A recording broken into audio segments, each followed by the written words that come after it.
नमस्कार दोस्तों, उषा की आवाज चैनल में आप सभी का स्वागत है। हमारी आज की कहानी है आखिरी पड़ाव। आप दोनों भाई समझाइए ना पापा जी को। डॉक्टर ने भी मम्मी जी को जवाब दे दिया है। आखिर वेंटिलेटर पर कब तक रखेंगे उन्हें? 1 महीना हो गया है, वह कोमा में है। उन्हें अब घर ले आना चाहिए। आखिरी सांस अपने घर पर ही निकल जाए तो अच्छा है। पैसा पानी की तरह बहा रहे हैं, इस तरह तो हम बिल्कुल खाली हो जाएंगे। हमारे भी बच्चे हैं, सुदेश जी की बड़ी बहू ने अपने पति से कहा।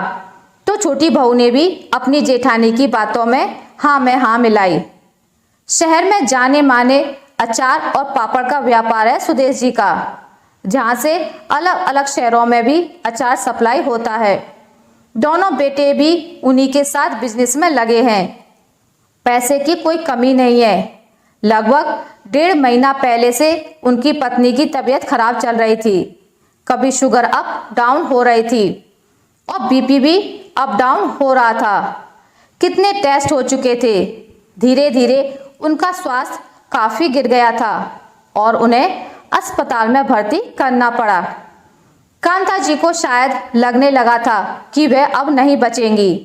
तभी तो अस्पताल में अपने पति से कहती रहती थी, देखो जी, जीवन में मेरी एक ही तमन्ना थी कि चाहे भगवान कैसे भी दिन दिखा ले, लेकिन मुझे आपके कंधे पर ही दुनिया से विदा होना है।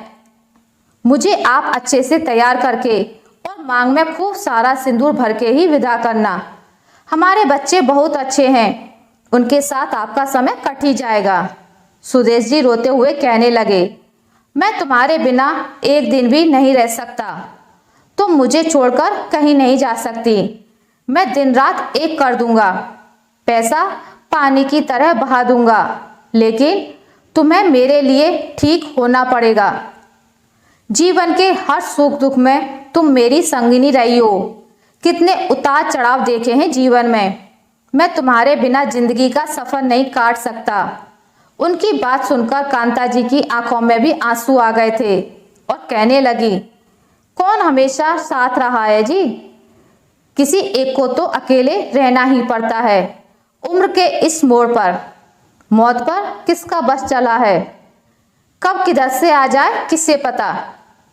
कहते कहते कांता जी भी रोने लगी और यूं ही धीरे धीरे वो निडाल होती चली गई। 1 महीने से वह कोमा में ही हैं। सुदेश जी उन्हें एक पल को अकेला नहीं छोड़ते। शुरू में तो सबने पूरी कोशिश की कांता जी जल्दी से ठीक होकर घर आ जाएं, लेकिन अब उनके बेटों को भी उन पर लगने वाला पैसा दुखने लगा था। उधर सुदेश जी का स्वास्थ्य भी अब धीरे धीरे गिरने लगा था।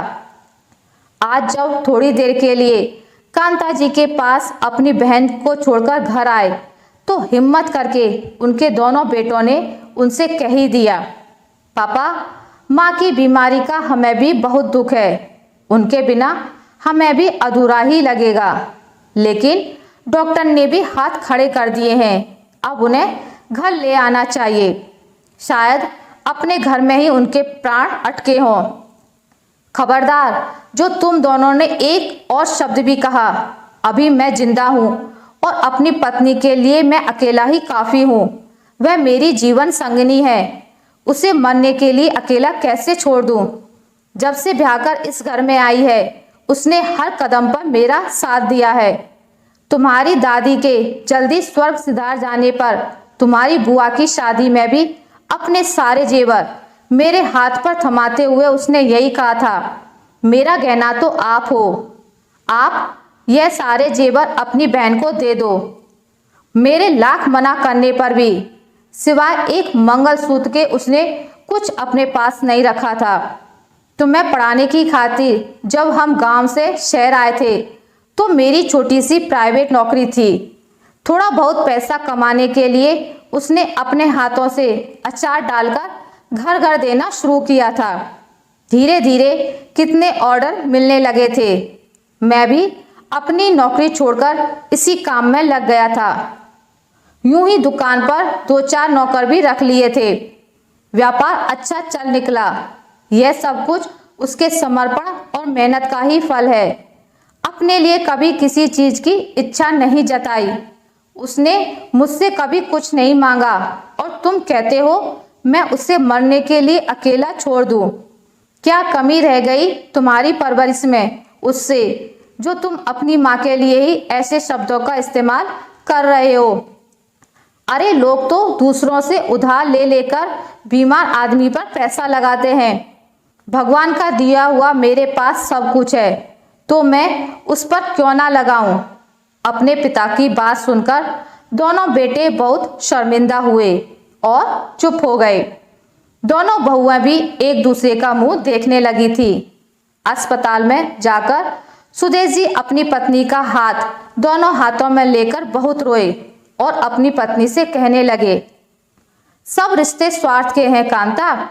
जिंदगी भर जिन बच्चों के लिए हम मरते रहे, आज उन्हें तुम्हारी कोई जरूरत नहीं है। सच है, मतलबी दुनिया में जरूरत के हिसाब से ही रिश्ते निभाए जाते हैं, चाहे वो हमारे माँ बाप ही क्यों ना हो। अपने बच्चों की बात से वह बहुत ही आहत हो चुके थे। आज उन्हें अपनी सारी संपत्ति, बच्चे, सब कुछ बेकार लग रहा था। रोते रोते ही सो गए। थोड़ी देर बाद जब उनकी पत्नी के रूटीन चेकअप के लिए डॉक्टर आया और उन्हें उठाया तो उनकी गर्दन एक तरफ लुढ़क गई। उनके शरीर में अब प्राण नहीं थे। उधर कांता जी की आत्मा भी उनके प्राणों से निकल चुकी थी। सारे माहौल में एक चुप्पी सी छा गई थी। ऐसी मौत शायद किसी को नसीब नहीं होती कि दोनों पति पत्नी एक साथ ही दुनिया से विदा हो, मगर ये तो ऐसे हमसफर थे जिनका अंतिम संस्कार भी एक साथ ही होना था। कांता जी को आज उनकी दोनों बहुओं ने खूब सजाया था। दोनों उस दुनिया में जा चुके थे जहां से शायद उन्हें कोई जुदा ना कर पाए। जाने कैसा रिश्ता होता है ये, दो अजनबी लोग एक ही मंजिल के मुसाफिर हो जाते हैं और दो शरीर और एक जान हो जाते हैं। किसी एक के ना रहने पर दूसरा जिंदा लाश ही हो जाता है। आशा करती हूँ आपको मेरी आज की कहानी अच्छी लगी होगी। अगर आपको मेरी कहानी अच्छी लगी है तो इसे लाइक करें, ज़्यादा से ज़्यादा शेयर करें और अगर आप मेरे चैनल पर नए हैं तो इसे सब्सक्राइब करना ना भूलें। मिलते हैं एक नई कहानी के साथ, तब तक के लिए नमस्कार।